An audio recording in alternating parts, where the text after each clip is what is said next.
RSSന്റെ vote നിലമ്പൂരിൽ ലഭിക്കാൻ വേണ്ടിയുള്ള ഒരു കള്ളക്കളിയാണ് MV ഗോവിന്ദൻ മാസ്റ്റർ നടത്തിയത്.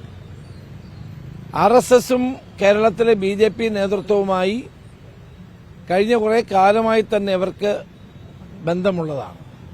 കഴിഞ്ഞ നിയമസഭാ തെരഞ്ഞെടുപ്പിൽ 69 സീറ്റുകളിലാണ് BJPയുടെ വോട്ട് CPMൽ ലഭിച്ചത്. അപ്പോൾ ഇവർ തമ്മിലുള്ള അന്തർധാര വളരെ വ്യക്തമാണ്. അത് ഇപ്പോൾ ഇത് പറയാനുള്ള കാരണം M സ്വരാജൻ ആരെങ്കിലും വോട്ട് ചെയ്യുന്നെങ്കിൽ ചെയ്യട്ടെ എന്നുള്ള വളരെ കൂർമ്മ ബുദ്ധിയോടുകൂടിയുള്ള ഒരു നിലപാടാണ് CPM സംസ്ഥാന സെക്രട്ടറി സ്വീകരിച്ചിരിക്കുന്നത്. കഴിഞ്ഞ നിയമസഭാ തെരഞ്ഞെടുപ്പിൽ കോൺഗ്രസ് മുക്ത ഭാരതം ഉണ്ടാകണമെന്ന് ആഗ്രഹിച്ച് BJP CPMന് വോട്ട് ചെയ്ത് തുടർഭരണത്തിനുള്ള വഴി തുറന്നു കൊടുക്കുകയാണ് ഉണ്ടായത്. ഇപ്പോൾ നിയമസഭാ ഉപതെരഞ്ഞെടുപ്പിലും ആ പരസ്പര സഹായം മുന്നോട്ട് പോവുകയാണ്. ആദ്യം BJP കേരളത്തിൽ നിലമ്പൂരിൽ സ്ഥാനാർത്ഥിയെ നിർത്തില്ല എന്ന് പറഞ്ഞു. പിന്നെ സ്ഥാനാർത്ഥിയെ എവിടുന്നോ ഒരു പുതിയ സ്ഥാനാർത്ഥിയെ കൊണ്ടുവന്ന് നിർത്തി. ആ തെരഞ്ഞെടുപ്പ് രംഗത്തൊന്നും അവർ സജീവമല്ലായിരുന്നു. അപ്പോൾ ആ BJPയുടെ വോട്ട് കൂടി ഇങ്ങോട്ട് കിട്ടാൻ വേണ്ടിയുള്ള ഒരു തന്ത്രമാണ് സ്വീകരിച്ചത് എന്ന കാര്യത്തിൽ സംശയമില്ല. കുറെ കാലമായി തന്നെ BJPയും CPMും തമ്മിലുള്ള അന്തർധാര ഇവിടെ നിലനിൽക്കുന്നു. അത് അടിയന്തരാവസ്ഥയ്ക്ക് ശേഷം ഉണ്ടായ കൂട്ടുകെട്ടതല്ല. അതിനുശേഷവും കേരളത്തിൽ ഈ കൂട്ടുകെട്ട് തുടരുകയാണ്. ഇത് ജനാധിപത്യ മതേതര വിശ്വാസികൾ തിരിച്ചറിയണം എന്നുള്ളതാണ് ഞങ്ങൾക്ക് പറയാനുള്ളത്. അല്ലെങ്കിൽ ഇപ്പോഴിത് പറയേണ്ട കാര്യം എന്താണ്? ഇപ്പോൾ അദ്ദേഹം ഇത് പറയേണ്ട കാര്യം എന്താണ്? 78ലെ കാര്യം ഇപ്പോൾ പറയേണ്ട കാര്യം എന്താണ്?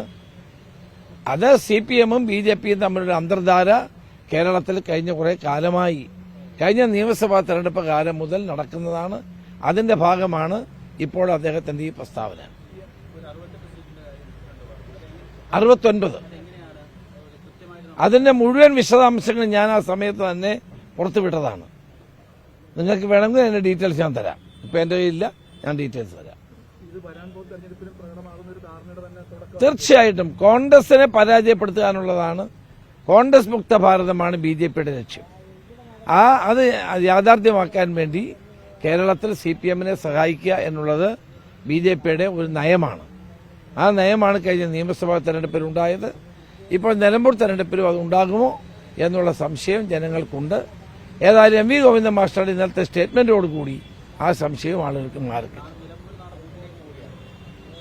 നിലമ്പൂരിൽ ഇതെല്ലാം ഉണ്ടെങ്കിലും UDF സ്ഥാനാർത്ഥി ആര്യാട ഷൌക്കത്ത് വൻപിച്ച ഭൂരിപക്ഷത്തോടെ വിജയിക്കുമെന്ന കാര്യത്തിൽ സംശയമില്ല.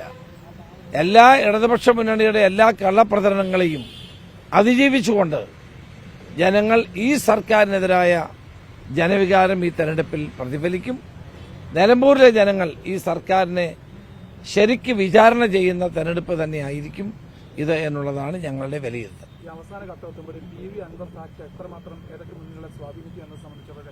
PV അൻവർ ഇടതുപക്ഷ മുന്നണിയുടെ ഭാഗമായിരുന്നു, 2 തവണ MLA ആയിരുന്നു. അതുകൊണ്ട് അവരുടെ വോട്ട് പിടിക്കും, ഞങ്ങളുടെ വോട്ടൊന്നും ആരും പിടിക്കാൻ പോകുന്നില്ല എന്നുള്ളതാണ് ഞങ്ങൾക്ക് കിട്ടുന്ന താഴേന്ന് കിട്ടുന്ന വിവരങ്ങൾ.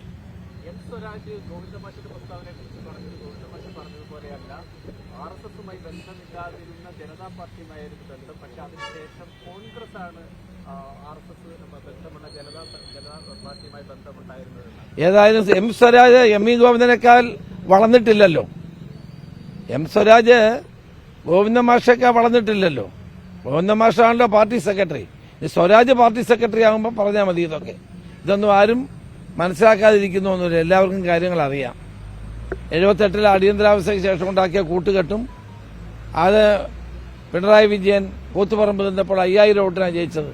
BJPയുടെ വോട്ട് കൊണ്ടാണ് അന്ന് ജയിച്ചതെന്നും അതോടൊപ്പം തന്നെ അവർ ഉദുമയിൽ KG മാരാർക്ക് വോട്ട് പിടിക്കാൻ EMS പോയതും ഒക്കെ എല്ലാവർക്കും അറിയാവുന്ന കാര്യമാണ്.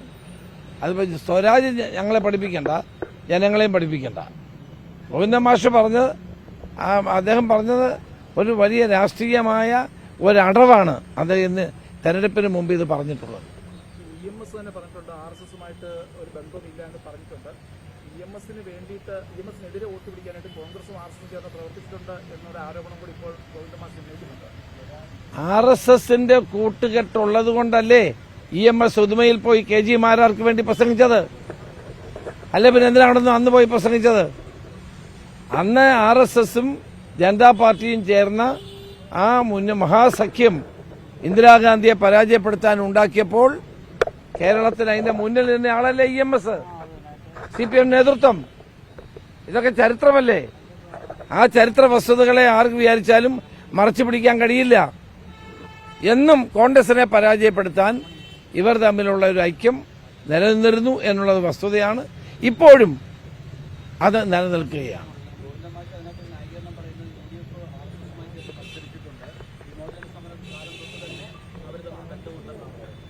അല്ല, ഇപ്പൊ വീണടത്ത് കിടന്ന് ഉരുളുകയാണ് ഗോവിന്ദ മാഷ് ചെയ്യുന്നത്. സത്യം പുറത്തു വന്നു. സത്യം പുറത്തു വന്നപ്പോൾ അദ്ദേഹം വീണടത്ത് കിടന്ന് ഉരുളുകയാണ്. അത് വേണ്ട. RSSും BJPയുമായിട്ട് ദേശീയ തലത്തിൽ പോരാടുന്നത് ഇന്ത്യൻ നാഷണൽ കോൺഗ്രസ് ആണ്. ഏത് കാലഘട്ടം RSSനെ നിരോധിച്ചിട്ടുള്ളതും കോൺഗ്രസ് പാർട്ടിയാണ്. അപ്പൊ ഞങ്ങളെ അതൊന്നും പഠിപ്പിക്കാൻ അവർ വരേണ്ട കാര്യമില്ല. ഞങ്ങൾക്കെന്നും ഒരേ നിലപാടേ ഉള്ള ഈ കാര്യത്തിൽ. RSSന്റെയും BJPയുടെയും രാഷ്ട്രീയത്തോട് ഒരിക്കലും യോജിക്കാത്തൊരു പാർട്ടി ഇന്ത്യയിൽ കോൺഗ്രസ് മാത്രമാണ്, കേരളത്തിലും കോൺഗ്രസ് മാത്രമാണ്. അപ്പൊ അതുകൊണ്ട് ഞങ്ങളെ അതൊന്നും പഠിപ്പിക്കേണ്ട കാര്യമില്ല. അത് CPM കഴിഞ്ഞ കാലത്തെ അനുഭവങ്ങളുടെ വെളിച്ചത്തിൽ അവരുണ്ടാക്കിയ സഖ്യത്തെപ്പറ്റി ഗോവിന്ദ മാഷ് പറഞ്ഞതാണ്.